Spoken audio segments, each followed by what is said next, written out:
Hello दोस्तों, आपका स्वागत है the real case crime series story के एक नए अध्याय में।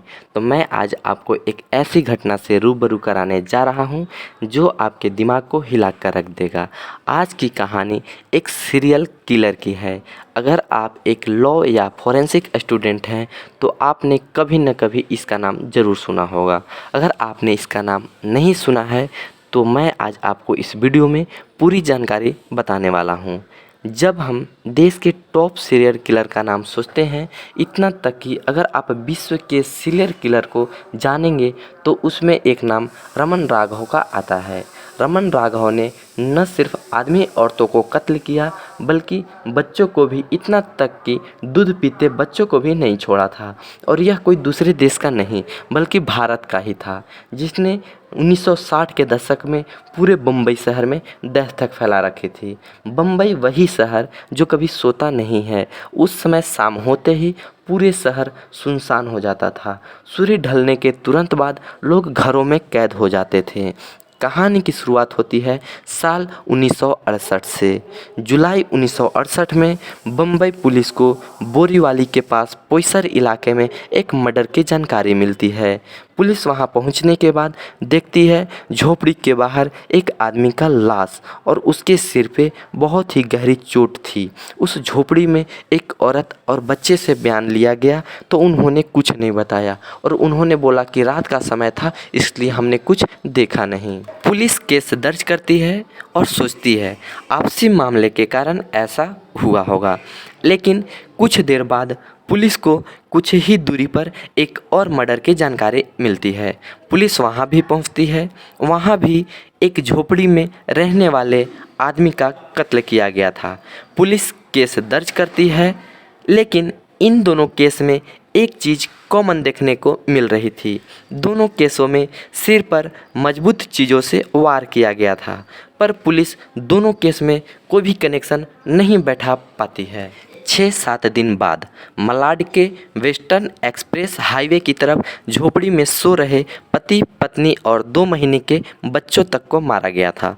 पुलिस वहां पहुंचती है और देखती है तीनों के सर पे मजबूत और नुकीली चीज़ों से वार किया गया था। यहाँ पर पुलिस को एक छाता और एक मुड़ी हुई रॉड मिलती है जिससे कातिल ने उन लोगों को मारा था।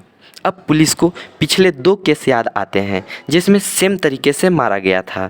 अब पुलिस को समझ आ रही थी कि तीनों केस के पीछे किसी एक का ही हाथ है। पुलिस वहां से बरामद हुए छाता और नुकीले रड को फोरेंसिक एनालिसिस के लिए भेजती है, पर उससे कुछ भी नहीं मिल पाता है क्योंकि मर्डर के समय इलाके में पानी होने के कारण रड और छाता से फिंगरप्रिंट मिट चुके थे। एक के बाद एक क्राइम लोगों में दहशत फैला दिया था। अब पुलिस पर भी प्रेशर आने लगा और उन्होंने कातिल को ढूंढना चालू किया, लेकिन कोई फ़ायदा नहीं हुआ। इस घटना के 4-5 दिन बाद कांदीवली के हनुमान नगर इलाके में उसी तरह से एक अध्यापक की हत्या हो जाती है। इसके बाद कई लगातार मर्डर होते हैं। पुलिस को कुछ पता नहीं चल पाता। अब तक के कत्ल में 3 बातें कॉमन देखने को मिल रही थी। पहला बात कि सारे मर्डर गरीब और स्लम एरिया में रह रहे लोगों को किया जाता था, और दूसरा मोडस ऑपरेंडी सेम होते थे। इसका मतलब मारने का तरीका सेम होता था और सारे केसों को रात के 1 से 3 बजे के बीच में अंजाम दिया जाता था। इतना मर्डर के बाद लोग घर में कुंडी लगाकर सोने लगे। इतना ही नहीं, लोग अपने घरों में लाठी डंडे रखने लगे। इससे क्या होता, रात को कोई भी संदिग्ध व्यक्ति दिख जाता तो लोग उसकी पिटाई कर देते। पुलिस को आकर शांत करना पड़ता। इन सब चीज़ों का भी कोई फ़ायदा नहीं हुआ और एक के बाद एक मर्डर होते गए। लोगों ने उसे न तो आते देखते और न जाते देखते। तब लोगों में यह अफवाहें फैल गई कि यह कोई आम आदमी नहीं, मायावी आदमी है। पुलिस की नाकामी ने लोगों को और विश्वास दिला दिया कि यह कोई मायावी का काम है। उस समय Bombay police commissioner S modak, उनके ऊपर भी केस सोल्व करने का पूरा दबाव था। बम्बई पुलिस एक काम नहीं कर पाई, तब कमिश्नर साहब ने केस को सीआईडी के हवाले कर दिया। सीआईडी की एक टीम बनाई गई जिसके हेड डीसीपी रमाकांत कुलकर्णी को बनाया गया।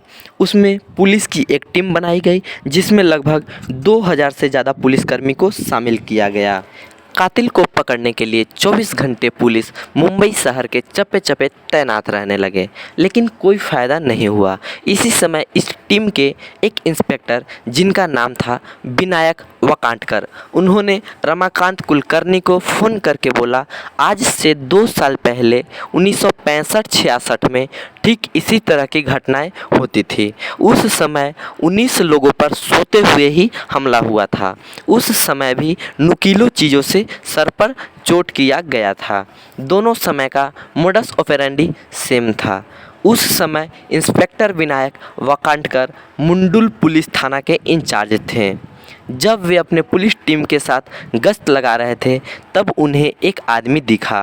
वो बिना डरे उस इलाके में घूम रहा था, जबकि उस समय कोई घर से निकलना नहीं चाहता था। इंस्पेक्टर वाकांडकर को उस पर शक होता है। उसके पास जाते हैं और उससे उसका नाम पूछते हैं। उसने अपना नाम रमन राघव बताया। फिर उसकी तलाशी ली जाती है तो पॉकेट से एक डायरी मिलता है और उस डायरी में सिर्फ 2 ही शब्द लिखे हुए थे और वो शब्द थे ख़त्म और खलास। उन्होंने अपने साथ उसे पुलिस स्टेशन ले गए और उसके रिकॉर्ड निकाले। तब पता चला उसके कई और नाम हैं, जैसे सिंधी दलवाई, तलवाई, अन्ना, तंबी और बेलुस्वामी। इसका जन्म 1929 में तमिलनाडु के तिरुनेलवेली जिले के अग्रेसर नेल्लूर गांव में हुआ था। बचपन से ही चोरी चकारी का आदत था। जब ये बड़ा हुआ तो गांव से भाग गया और मुंबई आ गया और एक मिल में कुछ महीनों तक काम किया, मगर चोरी की आदत नहीं छोड़ा। इसी चोरी के कारण एक बार पुलिस ने पकड़ा और उसे भायखला जेल जाना पड़ा। जेल से निकलने के बाद भी वो नहीं सुधरा और फिर से वही काम शुरू किया। फिर उसे 5 साल जेल काटना पड़ा। ये सब रिकॉर्ड में दर्ज थे। इंस्पेक्टर वाकांडकर ने उससे 9 मर्डर के बारे में पूछा। उसने कुछ नहीं बोला। सारे टॉर्चर अपना लेते हैं, फिर भी उसने अपना मुंह नहीं खोला।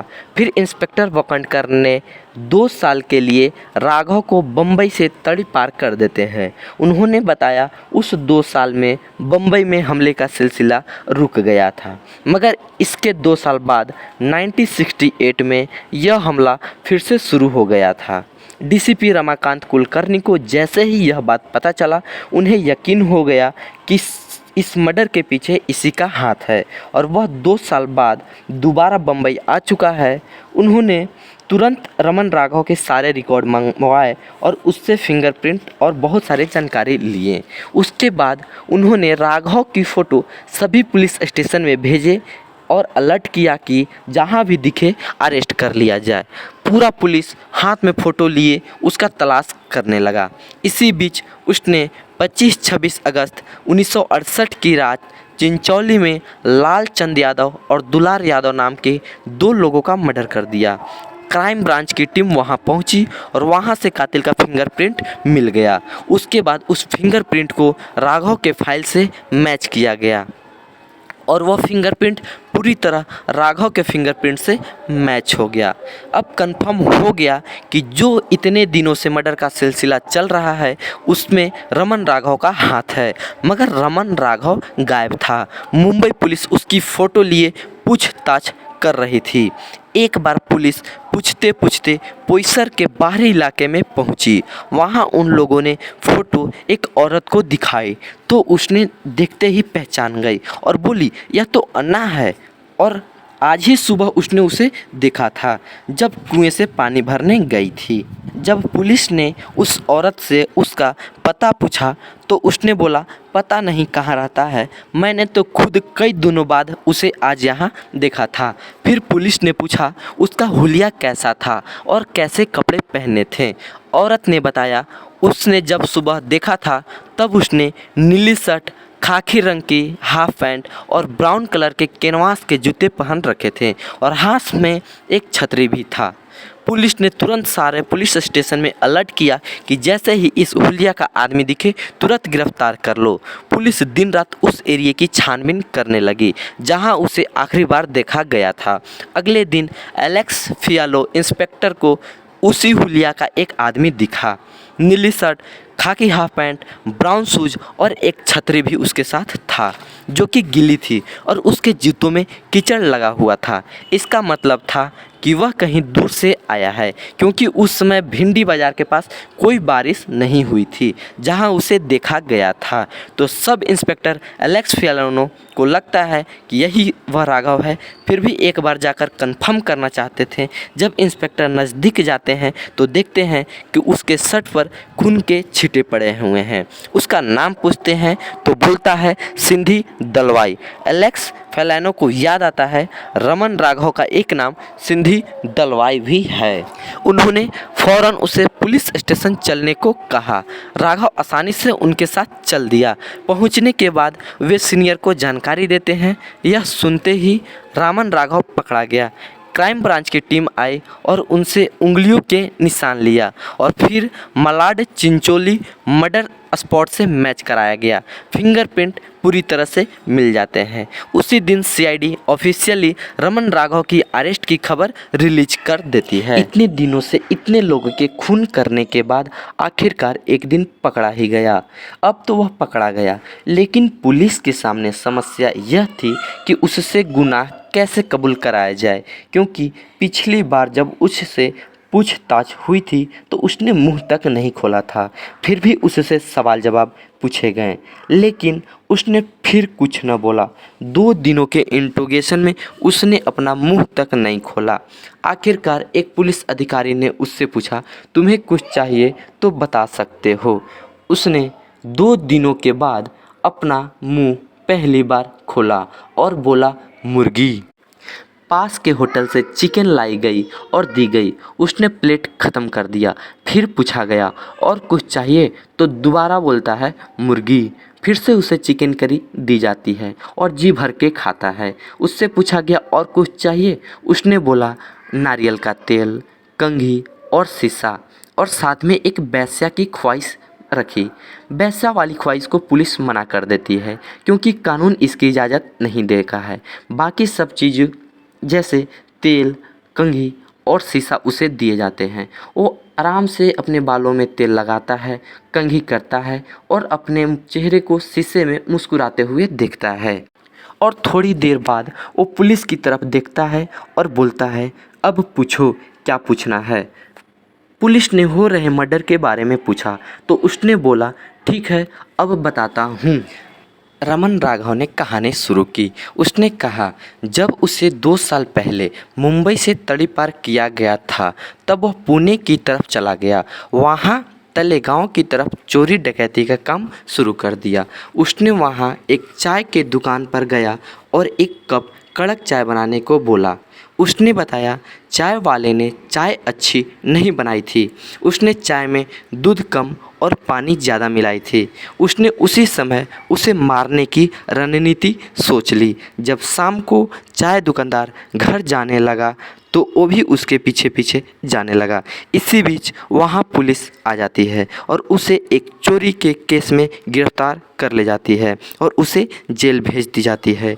1.5 साल बाद जब वह जेल से निकलता है तब वह कुछ दिन उसी के आसपास इलाके में रहता है। उसके बाद ट्रेन पकड़कर जुलाई 1968 में बोरीवली स्टेशन बम्बे पहुंच जाता है। उसने वहां पहुंचकर छोटी मोटी वारदात करने लगता है। जब एक बार वो रास्ते से जा रहा था तब उसे रास्ते में एक लोहे की रॉड जैसी कुछ चीज़ मिलती है, तो उसे लेकर वो लोहार की दुकान पे चला जाता है और वहां जाकर उसे नुकीली और ऊपर से थोड़ा बेंड टाइप के हथियार बनाने को बोलता है। फिर वह अपना हथियार लेकर चल देता है। उसके 1-2 दिन बाद वो पोईसर में घूम रहा था तो एक झोपड़ी के बाहर एक आदमी सो रहा था। तब उसने उसे अपना शिकार बनाया और उसके सर पर जोरदार हथियार से पीटा। उसके बाद वो आदमी दर्द से चिल्लाता है। तब उसने और पीटा और मौके पर ही मौत का घाट उतार दिया। उसके बाद वह मलाड की तरफ भाग गया। वहाँ रात के 2:30 से 3 बजे के करीब एक झोपड़ी के पास पहुँचा। वहाँ एक आदमी सो रहा था। उसने अपने हथियार से उससे भी मौत के घाट उतार दिया और उसके पास के सामान जैसे टॉर्च, घड़ी और कुछ पैसे लेकर चला गया। इसी तरह उसने एक के बाद एक अपनी सारी कारनामे पुलिस को सुनाया। उसने 1965-66 में कुल 24 मर्डर किए और टोटल 41 मर्डर कबूला। पुलिस ने उस लोहार से भी बयान लिया जहां पर राघव ने वो हथियार बनवाए थे। पुलिस ने पूछा, ये सब तुमने क्यों किया? तब उसने बोला, ये सब गंदे लोग हैं और भगवान मुझे उन्हें मारने के लिए भेजा है। सारे सबूतों और कबूलनामों को इकट्ठा करने के बाद पुलिस एक मजबूत केस बनाती है। राघव के पकड़े जाने के 10 महीने बाद जून 1969 को कोर्ट में राघव का मुकदमा शुरू होता है, मगर मुकदमा होते ही डिफेंस के वकील पीवी पावर बचाव में बोलते हैं उसका दिमागी हालात ठीक नहीं है। जो वह कत्ल किया है वह उसे पता ही नहीं था कि वह क्या कर रहा है, मगर सरकारी वकील एमबी वोरा सारी बातों का विरोध करते हैं। दोनों वकीलों की बात सुनने के बाद कोर्ट ने एक मेडिकल टीम बनाने की इजाज़त देती है जो रमन राघव के मेंटल हेल्थ की जांच करेगी। जांच पूरा होने पर टीम ने रिपोर्ट सौंपी। उस रिपोर्ट में था कि दिमागी हालत बिल्कुल ठीक है और उसे पता था कत्ल करते समय कि वह क्या कर रहा है। दो पक्षों की सुनने और रिपोर्ट देखने के बाद कोर्ट के जज सीटी दिघे ने रमन राघव को दोषी बताते हुए मौत की सज़ा सुनाई। उसके बाद यह केस हाई कोर्ट में पहुंचता है और राघव के बचाव के पक्ष से फिर से दलित दिया गया कि इसकी दिमागी हालत ठीक नहीं है। हाई कोर्ट ने 3 साइकाइट्रिस्ट की टीम बनाई और उसके कई इंटरव्यू लिया गया। हाई कोर्ट में एक रिपोर्ट सौंपी गई जिसमें बताया गया कि राघव क्रोनिक पैरानॉइड सिजोफ्रेनिया नाम की बीमारी से ग्रसित है। इस बीमारी में आदमी को यह पता नहीं होता है कि वह जो कर रहा है सही है या गलत। जब रिपोर्ट कोर्ट में पेश की गई तब हाई कोर्ट ने 4 अगस्त 1987 को मौत की सज़ा को उम्र कैद में बदल दिया और उसे पुणे के एरवड़ा जेल में भेज दिया। इसके 8 साल बाद 1995 में किडनी फेल होने की वजह से ससून हॉस्पिटल पुणे में इसकी मौत हो जाती है।